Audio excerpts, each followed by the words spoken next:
The worlds of Soulsborne are full of tragedy, fallen heroes, misguided gods, cursed kingdoms, but hidden beneath all the sorrow is something darker, evil. Not the accidental kind, not a tragic misstep, I'm talking about deliberate cruelty, corruption and malice. The kind that leaves scars on the land, the people and even on us, the players. These characters are not misunderstood, they are not noble victims of fate. They choose their path, knowing what suffering it creates. Tonight, we're diving game by game to uncover the worst of worst, the betrayers, manipulators, devourers, zealots, and desecrators. For each title, all argue who deserves the crown of most evil, and by the end, we'll see just how far FromSoftware is willing to push human cruelty warped in myth and legend.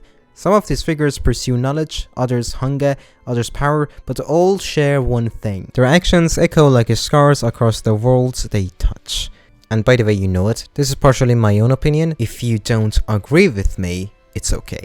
I mean, no, it's not, but what the fuck can I do about it? We start with the Granddaddy, the game that began it all. As always, Demon Souls, the crown for most evil belongs to King Aland. Once the proud monarch of Boletaria, Aland craved strength behind human measure. He willingly awakened the Old One, a cosmic entity of hunger and despair, and in doing so doomed his kingdom to a fog of endless torment. Aland's evil is rooted in greed and cowardice. He sacrifices his people, his kingdom, and even his humanity for demonic strength. By the time we meet him, he's reduced to a grotesque blob, a physical embodiment of his spiritual corruption. Unlike tragic figures who stumble into ruin, Aland's fall is deliberate. He doesn't just fall victim to temptation, he runs headlong into it, dragging thousands down with him. The king was nothing more than a mad old man, drunk on soul power. Even his court reflects his cruelty. The fat officials who terrorize citizens, the spirit of demons that gorge themselves on human souls, all of it flows directly from Alanet's choices. And perhaps the most chilling detail, even as the Old One ravages his people, Alan shows no sign of regret, only hunger for more. And I just found out that I'm not saying his name right. It's Alan's, not Alanet. Sorry. Dark Souls is full of sad stories, but Sif, the Scaleless, stands apart because his cruelty is cold, canonical, and driven by envy. Born without the scales that made dragons immortal, Sif betrayed his kin to Gwyn. He turned on his own species out of jealousy, trading loyalty for a taste of power and knowledge. Why Sif? Because first, his experiments. He dissected and tortured living beings to unlock secrets of life and immortality. He twisted maidens into monstrosities, enslaved crystal golems, and created abominations that wander his archives forever screaming. Second, his betrayal. Sif's treachery was instrumental in Gwyn's victory over the dragons, altering the fate of the entire world. Third, his motive, envy. Reads pretty at first but becomes monstrous obsession.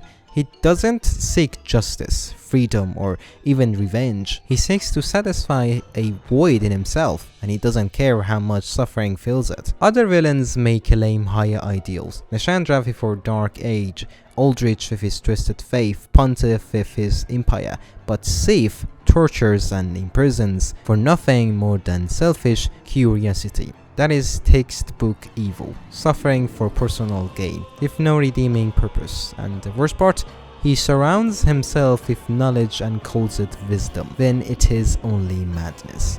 And by the way, he does some dirty stuff with probably Gwyn's siblings.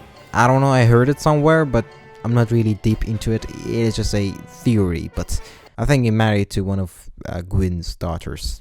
Probably, I don't remember, I just heard it somewhere. Which makes him really weird, but I mean, she's big enough for him, probably.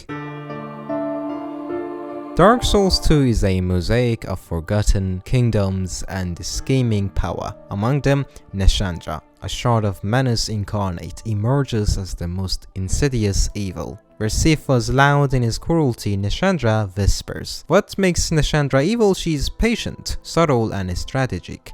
born of Abyss' purest malice, she inherits Manu's hunger for despair, but she gives that hunger firm.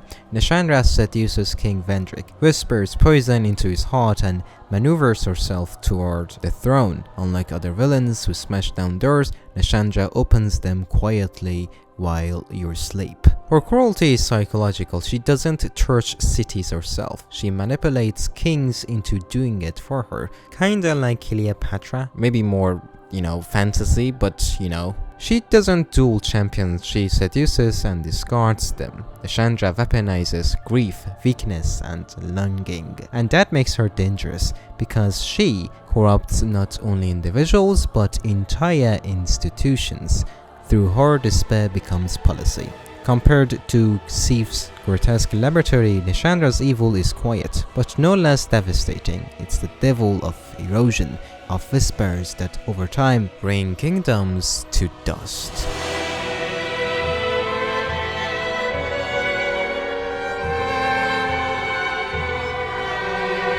Dark Souls 3 doesn't make the choice easy. Two figures stand out.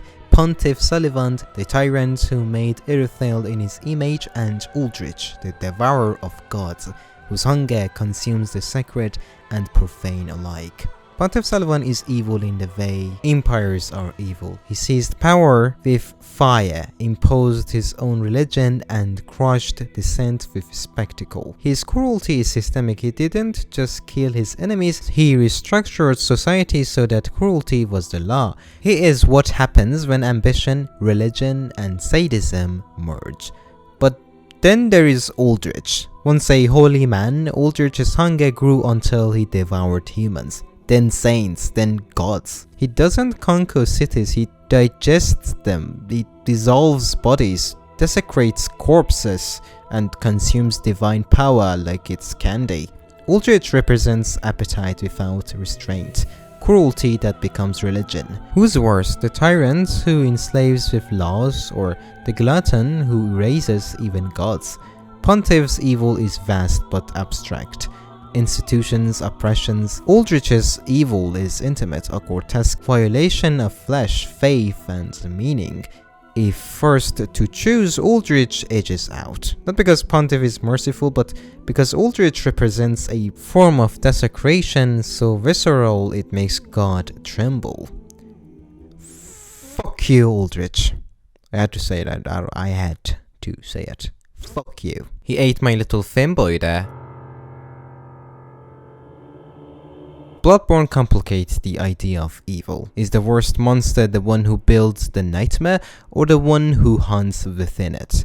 Mikołaj, host of the nightmare, is a clear contender, but so too is the hunter, our own character, depending on how far we are willing to look inward. Mikołaj is the scholar who broke the boundary between man and god. Obsessed with the Great Ones, he funneled human minds into their abyss.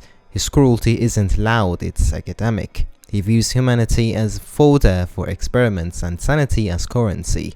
In his nightmare, humans are cattle, and knowledge is the slaughterhouse. But then there is us, the hunter. We slay townsfolk, burn beasts, drink blood, and in some endings, become a great one ourselves.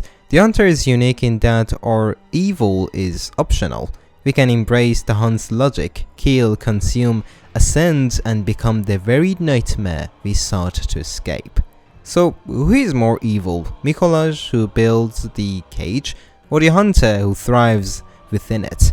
I give the crown to Mikołaj because, unlike the hunter, he had a choice and no excuse. He orchestrated the nightmare, he shepherded humanity into it, and unlike us, he cannot claim ignorance.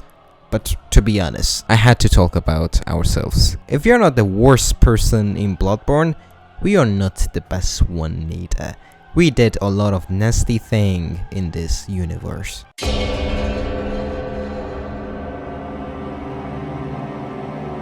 Sekiro thrives on moral greatness, but the monks of Senpu Temple reveal what happens when religion curdles into obsession. Unlike a lone villain, this is a collective evil, an entire institution devouring innocence in the name of enlightenment.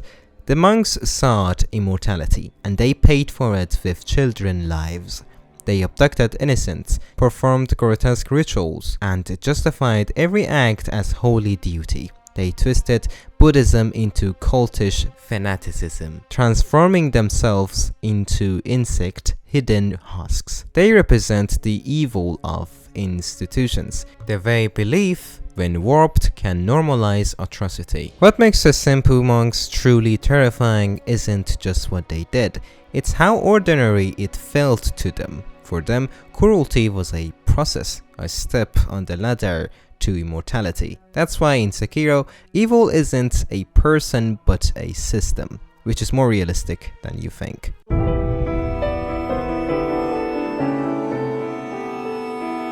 In Lies of P, evil takes the shape of Simon Manus, the puppeteer who manipulates both strings and souls. While many characters are morally grey, Simon delights in control. Simon treats sentience as theatre. He twists puppets and humans alike into tools for performance, stripping them of autonomy. To him, suffering isn't a tragedy, it's entertainment. His cruelty is modern, the abuse of power as a spectacle, the erasure of identity for applause. Among all the puppets and lies, Simon is the truest monster. Not because he kills, but because he enjoys watching others lose themselves while he pulls the strings.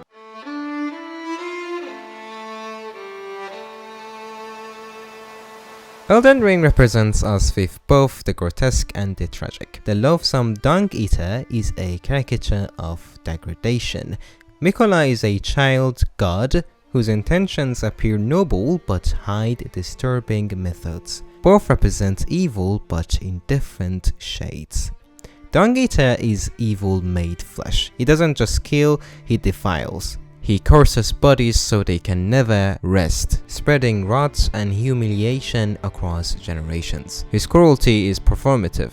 He takes pride in making death unbearable, in turning dignity into filth. He's a blight with a smile. Mikola is trickier. On the surface, he seeks an end to suffering, creating the Halictree as sanctuary.